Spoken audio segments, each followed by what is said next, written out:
ഇടുക്കി വനവാസി കോളനികളിൽ ഓണക്കിറ്റിൽ മോശം വെളിച്ചെണ്ണ വിതരണം ചെയ്തതിൽ നടപടി. വെളിച്ചെണ്ണ ഉൽപ്പാദകരായ കേരശക്തിക്ക് 7 ലക്ഷം രൂപ പിഴ ഈടാക്കിയ ഉത്തരവ്. കമ്പനിയുടെ ലൈസൻസും റദ്ദാക്കി. സുബിൻ തോമസ് ചേരുന്നുണ്ട്. സുബിൻ, വനവാസികൾക്ക് വിതരണം ചെയ്യുന്നത് എന്ത് വൃത്തികെട്ട ആഹാര പദാർത്ഥങ്ങളായിക്കോട്ടെ എന്നാണോ ഇവർ വിചാരിച്ചത്? എന്തായാലും ഇപ്പോൾ നടപടി എടുത്തിരിക്കുന്നു. വെളിച്ചെണ്ണ ഉൽപ്പാദകരായ കേരശക്തിക്ക് 7 ലക്ഷം രൂപ പിഴ ഈടാക്കിയിട്ടുമുണ്ട്. ഓണക്കിറ്റ് എന്ന് പറയുമ്പോൾ അതിൽ ഉണ്ടാകുന്ന സാധനങ്ങളുടെ ഗുണനിലവാരം കൂടെ സർക്കാർ നോക്കേണ്ടതുണ്ട്. എന്തായാലും ഇപ്പോൾ ഇടുക്കി വനവാസി കോളനികൾ വിതരണം ചെയ്ത ഓണക്കിറ്റിലെ വെളിച്ചെണ്ണയിലാണ് നടപടി ഉണ്ടായിരിക്കുന്നത്. മോശം വെളിച്ചെണ്ണയാണ് വിതരണം ചെയ്തതെന്നാണ് അറിയാൻ കഴിയുന്നത്. വെളിച്ചെണ്ണ ഉൽപ്പാദകരായ കേരശക്തി കമ്പനിയുടെ ലൈസൻസ് റദ്ദാക്കിയിട്ടുണ്ട്. ഒപ്പം കമ്പനിക്ക് 7 ലക്ഷം രൂപ പിഴയും ഈടാക്കി ഉത്തരവ് വന്നിരിക്കുന്നു. സുബിൻ തോമസ് ലൈനിലുണ്ടെന്ന് കരുതുന്നു. സുബിൻ, എന്തായാലും വളരെ മോശമായ ഒരു കാര്യമായി പോയി. വനവാസികൾക്ക് വിതരണം ചെയ്ത ഓണക്കിറ്റിലാണ് ഇങ്ങനെ ഗുണനിലവാരമില്ലാത്ത വെളിച്ചെണ്ണ വിതരണം ചെയ്തിരിക്കുന്നത്. നടപടികൾ എന്തൊക്കെയാണ് എടുത്തിരിക്കുന്നത്? പട്ടികവർഗ വികസന വകുപ്പിന്റെ നേതൃത്വത്തിൽ നൽകിയ, അതായത് വനവാസ വിഭാഗത്തിലേക്ക് ഇടുക്കി ജില്ലയിലെ വനവാസ വിഭാഗത്തിൽപ്പെടുന്ന ആളുകൾക്ക് നൽകിയ വെളിച്ചെണ്ണയിലാണ് ഗുരുതരമായ മായം കലർന്നിട്ടുണ്ടായിരുന്നത്. ആദ്യഘട്ടത്തിൽ ഈ വെളിച്ചെണ്ണ ഉപയോഗിച്ചപ്പോൾ തന്നെ ഈ വെള്ളിലാംകണ്ടം പഞ്ചായത്തിൽ വരുന്ന ആദിവാസി കുടികളിലാണ് ഈ വിതരണം ചെയ്ത എണ്ണയിലാണ് വ്യാപകമായി മായം കലർന്നതായി കണ്ടെത്തിയിട്ടുണ്ടായിരുന്നത്. ഈ എണ്ണ ഉപയോഗിച്ചവർക്ക് ശാരീരിക അസ്വസ്ഥതകൾ ഉണ്ടാവുകയും തുടർന്ന് ആശുപത്രിയിൽ പ്രവേശിപ്പിക്കുകയുമായിരുന്നു.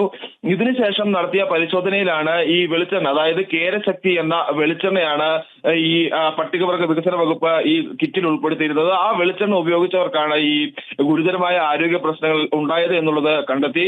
ഇതിനുശേഷം വിശദമായ അന്വേഷണം നടത്തുകയായിരുന്നു. ഈ അന്വേഷണത്തിൽ ഈ വെളിച്ചെണ്ണയിൽ അമിതമായി മായം കലർത്തിയിട്ടുണ്ട് എന്ന് കണ്ടെത്തിയിരുന്നു. കൂടാതെ ഇതിന്റെ രജിസ്ട്രേഷൻ ഉൾപ്പെടെ കാലാവധി കഴിഞ്ഞതാണെന്നും കണ്ടെത്തി. ഇതിന്റെ അടിസ്ഥാനത്തിലാണ് നിലവിൽ ഇപ്പോൾ നടപടിയിലേക്ക് കടന്നിട്ടുള്ളത്. ഈ കേരശക്തിക്ക് 7 ലക്ഷം രൂപ പിഴയാണ് നിലവിൽ ഈടാക്കിയിട്ടുള്ളത്. കൂടാതെ കമ്പനിയുടെ ലൈസൻസും റദ്ദാക്കിയിട്ടുണ്ട്. ഇതിൽ എടുത്തു പറയേണ്ട ഒരു കാര്യം എന്നുള്ളത്, കേരളത്തിൽ മുമ്പ് ഈ എണ്ണ സംസ്ഥാന സർക്കാർ നിരോധിച്ചിരുന്നു എന്നുള്ളതാണ് എടുത്തു പറയേണ്ടതായിട്ടുള്ള ഒരു കാര്യം. ഇത്തരത്തിൽ ഈ മായം കലർന്ന എണ്ണ മുമ്പ് വിൽപ്പന കണ്ടെത്തിയതിനെ തുടർന്ന് ഈ എണ്ണ അങ്ങനെ നിരോധിച്ചിരുന്ന ഒരു എണ്ണയാണോ ഇപ്പോൾ ഈ ഓണക്കിറ്റിൽ, പ്രത്യേകിച്ച് വനവാസികൾക്കുള്ള ഓണക്കിറ്റിൽ കൊടുക്കേണ്ടിയിരുന്നത്? അപ്പോൾ സർക്കാർ തലത്തിൽ കൂടെ ഇതിലൊരു അശ്രദ്ധ ഉണ്ടായി എന്ന് തന്നെയല്ലേ പറയേണ്ടത്?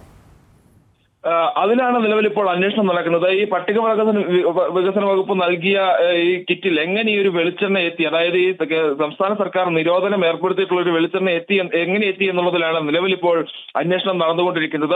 ഇതും ഉദ്യോഗസ്ഥ തലത്തിൽ നിന്നുണ്ടായ ഒരു വീഴ്ച, അല്ലെങ്കിൽ ഉദ്യോഗസ്ഥരുടെ ഒത്താശയോടുകൂടിയാണ് ഇത്തരത്തിൽ ഈ കേരശക്തിക്ക് ഈ ഒരു ടെൻഡർ ലഭിച്ചത് എന്നുള്ളതാണ് മനസ്സിലാക്കാൻ സാധിക്കുന്നത്. അതിൽ വിശദമായ അന്വേഷണം നടന്നു വരികയാണ്. നിലവിൽ ഇന്നലെ കഴിഞ്ഞ ദിവസം നമ്മൾ പട്ടികവർഗ വികസന വകുപ്പ് കെ കേളുവുമായി സംസാരിച്ചപ്പോൾ അദ്ദേഹം പറഞ്ഞു അതിൽ വിശദമായ അന്വേഷണം നടത്തുന്നുണ്ട്. അന്വേഷണത്തിന് ശേഷം കുറ്റക്കാർക്കെതിരെ ശക്തമായ നടപടി സ്വീകരിക്കുമെന്ന് ഉറപ്പ് അദ്ദേഹം നൽകിയിട്ടുണ്ട്. അതിന്റെ തുടർച്ച എന്നോണമാണ് നിലവിൽ ഇപ്പോൾ ഈ ഒരു കേരശക്തിക്ക് നിലവിൽ ഈ പിഴ ഈടാക്കി കമ്പനിയുടെ ലൈസൻസ് റദ്ദാക്കിക്കൊണ്ടുള്ള നടപടി.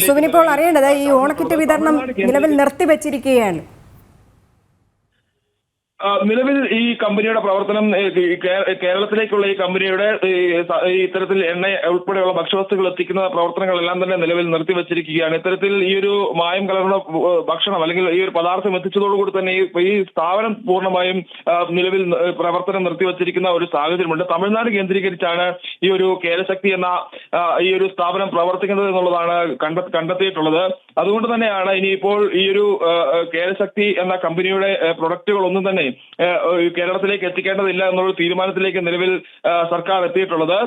എന്തായാലും നിലവിൽ ഈ ഒരു പിഴ ഈടാക്കി ഈ കമ്പനിയെ പൂർണ്ണമായും ഒഴിവാക്കാനാണ് നിലവിൽ സർക്കാർ തീരുമാനിച്ചിട്ടുള്ളത്. കൂടുതൽ അന്വേഷണം നടത്തി ഈ കുറ്റക്കാർക്കെതിരെ ശക്തമായ നടപടിയാണ് നിലവിൽ സ്വീകരിക്കേണ്ടതായിട്ടുള്ളത്. അത്തരത്തിലുള്ള അന്വേഷണമാണ് നിലവിൽ നടന്നു വരുന്നത്. ശരി.